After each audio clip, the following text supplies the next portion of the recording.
வணக்கம். இன்று நம்ம குரோரப்பட்டி கிளப் பற்றி அல்லது உங்களுடைய பயணத்தை பற்றிய ஏதாவது உதவி வேண்டுமா? என்ன கேட்கலாம்? தயங்காம சொல்லுங்க. ஆமா. நான் குரோர்பதி கிளப்ல ஜாயின் பண்ணேன். எனக்கு எப்போ ஹெல்ப் கிடைக்கும்? நீங்க ஜாயின் பண்ணி ஆக்டிவேஷன் கம்ப்ளீட் செய்த பிறகு சீனியாரிட்டி அடிப்படையில் உங்க டர்ன் வரும். நீங்கள் ஹெல்ப் கொடுத்த சீனியாரிட்டி டேட் டைம்க்கு பின்பு உங்களுக்கு ஃபேர்னஸா ஹெல்ப் ரிசீவ் ஆகும்.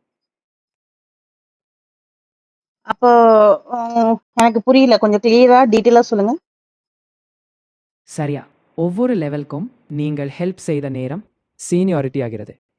உங்க சீனியாரிட்டிக்கு முன்னாடி ஜாயின் செய்தவர்களுக்கு பிறகு உங்க டர்ன் வரும். அதாவது உங்க பார்ட்டிசிபேஷனுக்கு ஏற்ப ஃபேர்னஸா உங்க ரிசீவ் ஹெல்ப் கிடைக்கும். எல்லாமே சிஸ்டம்ல சரியாக கணக்காக இருக்கும். ஓ! அப்ப அந்த சீனியாரிட்டின்றது எத அடிப்படையா வச்சு இயங்குது? நம்ம சீனியாரிட்டி என்பது நீங்கள் ஒரு லெவலுக்கு ஹெல்ப் கொடுத்த அந்த நாள் நேரத்தை அடிப்படையாக வைத்தே கணக்கிடப்படுகிறது. ஒவ்வொரு லெவலுக்கும் நீங்கள் அப்கிரேட் செய்யும் நேரம் தனி சீனியாரிட்டி. அதனால் நீங்க எப்போ ஹெல்ப் பண்ணீங்க, எப்போ அப்கிரேட் பண்ணீங்க, அந்த நேரத்திலேயே உங்க சீனியாரிட்டி அப்டேட் ஆகிக் கொண்டே இருக்கும். அப்ப இந்தியாவுல யார் யாரோ எங்கெங்கேயோ வந்து ஜாயின் பண்றாங்கல்ல, அவங்களுக்கெல்லாம் எப்படி சீனியாரிட்டி கால்குலேட் பண்ணுவாங்க? நம்ம சிஸ்டம்ல எல்லோருக்கும் ஒரே மாதிரி தான். நீங்கள் எந்த ஊரில் இருந்தாலும் ஆக்டிவேட் செய்யும் டேட் டைமை பொறுத்து சீனியாரிட்டி நிச்சயமாகிறது. எல்லாரும் பார்ட்டிசிபேட் பண்ணும் நேரத்தை பொறுத்து ஃபேர்னஸா அவரவர் சீனியாரிட்டி உண்டு. அதனால இந்தியா முழுவதும் ஜாயின் செய்த நேரம் அதே சீனியாரிட்டியை நிர்ணயிக்கும்.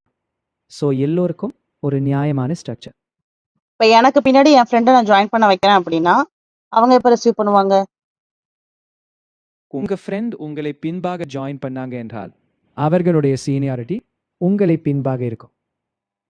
அதனால ஃபேர்னஸா சிஸ்டம் உங்களுக்கு ஹெல்ப் கிடைத்த பிறகு அவர்களது டர்ன் வரும். அவர்களுக்கும் அவர்களின் சீனியாரிட்டி டேட் டைம் அடிப்படையில் ஹெல்ப் ரிசீவ் ஆகும். ஸோ எல்லாருக்கும் முன்னுரிமை ஒழுங்கு சீனியாரிட்டியிலே இருக்கும். அப்ப இதுல ஒண்ணும் பெருசா பெனிஃபிட் எதுவும் இல்ல. நம்ம எப்ப பண்றோமோ அப்பதான் நமக்கு கிடைக்கும். இல்லையா? அப்ப இதுல பெருசா ஒண்ணும் பெனிஃபிட் இருக்கிற மாரி தெரியலையே. இது ஃபேர்னஸ் மற்றும் நம்பிக்கையை உறுதி செய்யும் ஒரு ஸ்ட்ரக்சர். நீங்க எப்போது ஹெல்ப் பண்ணீங்க, அதற்கான சீனியாரிட்டி உங்க முன்னுரிமையை தீர்மானிக்கும். இதனால நீங்க பிளானிங்கை நம்பிக்கையுடன் பண்ணலாம். இது இன்ஸ்டன்ட் பெனிஃபிட் கொடுக்கல, ஆனா நீங்க சிஸ்டமையும் கம்யூனிட்டியையும் நம்பி தொடர்ந்து க்ரோ பண்ண உதவும். ஓகே. இப்ப நான் ஃபர்ஸ்ட்டு ஆ எந்த பிளான்ல ஆக்டிவேட் பண்ணியிருக்கேனோ, அதுல தான் எனக்கு சீனியாரிட்டி. அதே மாரி எல்லா பிளானுக்கும் மெயின்டெயின் ஆகுமா எப்படி? ஒவ்வொரு பிளான்க்கும் ஒவ்வொரு லெவலுக்கும் தனித்த சீனியாரிட்டி இருக்கும். நீங்கள் எந்த பிளானையும் அப்கிரேட் செய்யும்போது அந்த நேரத்திலேயே அந்த லெவலுக்கு சீனியாரிட்டி நிர்ணயிக்கப்படும். அதனால ஒவ்வொரு பிளான்லும் நீங்க அப்கிரேட் செய்யும் நேரத்தை பொறுத்து தனி சீனியாரிட்டி இருக்கும். ஸோ ஒவ்வொரு லெவலுக்கும் உங்க டர்ன் ஃபேர்னஸாக வரும். இதனால எனக்கு என்ன அடிஷனல் பெனிஃபிட் கிடைக்கும்? இதன் மூலம் உங்கள் growth ஒரு நியாயமான முறையில் இருக்கும். ஒவ்வொரு லெவலுக்கும் உங்க பார்ட்டிசிபேஷனுக்கு ஏற்ப ஹெல்ப் ரிசீவ் செய்யும் நேரம் இருக்கிறது. இதனால நீங்க பிளான் பண்ணி ஸ்டெப் பை ஸ்டெப் லெவல்களை எளிதாக கடந்து செல்லலாம். நீங்க நல்ல சீனியாரிட்டியுடன் சிஸ்டம்ல ரிசீவ் ஹெல்ப் பெறும் சான்ஸ் அதிகமாக இருக்கும். இந்த சீனியாரிட்டிக்கும் நம்மளோட குரோத்துக்கும் ஏதாவது சம்மந்தம் இருக்கா? ஆமாம், சீனியாரிட்டி உங்க growthக்கு நேரடி தொடர்பு. நீங்க எப்போ ஹெல்ப் பண்ணினீங்க, அந்த சீனியாரிட்டி டேட் டைம் உங்க growth-ஐ இன்ஃப்ளூயன்ஸ் பண்ணும். சீனியாரிட்டி அதிகமாக இருந்தால் ஹெல்ப் பெறும் முன்னுரிமை அதிகம். அதனால நீங்க தொடர்ந்து லெவல்களை அப்கிரேட் செய்து உங்க growth-ஐ முன்னேற்றலாம். நான் ஹெல்ப் செய்யறதுக்கு லேட் ஆனாலோ, இல்ல வந்த ஹெல்ப்ப அப்கிரேட் பண்றதுக்கு லேட் பண்ணாலோ, ஆ எனக்கு என்ன நடக்கும்? நீங்க ஹெல்ப் செய்யவும் அப்கிரேட் செய்யவும் தாமதித்தால் அடுத்த லெவலுக்கு உங்க சீனியாரிட்டி பின்னுக்கு போகும். அதனால உங்க டர்ன் பிறகு வரும். ஆனா உங்க சீனியாரிட்டி இருக்காதுன்னு இல்லை. ரெகுலராக ஆக்டிவா இருந்தால் உங்க growth தொடரும். அதனால நேரத்துக்குள் பார்ட்டிசிபேட் செய்தால் ஸ்டெடி growth பெறலாம்.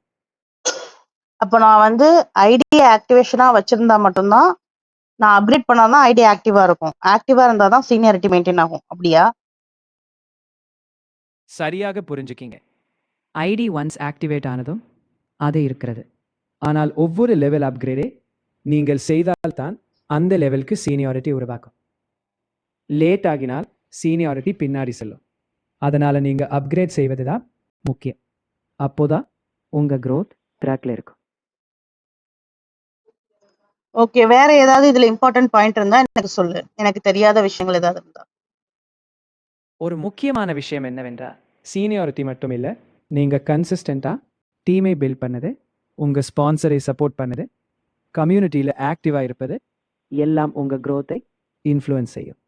சிஸ்டமில் சீனியாரிட்டி ட்ராக் ஆகும், ஆனால் டீம் ஒர்க்கையும் நம்பிக்கையோடும் சேர்த்தா நீங்கள் முழு பொட்டென்ஷியல் அடையலாம். Okay, thank you. எப்போதும் உதவிக்கு தயாராக இருக்கிறோம். இன்னும் ஏதாவது சந்தேகம் வந்தாலும் சொல்லுங்க. நம்ம குரோரப்பட்டி கிளப்ல நீங்க வளர்ச்சி அடைய நாமும் உங்களுடன் இருக்கோம்.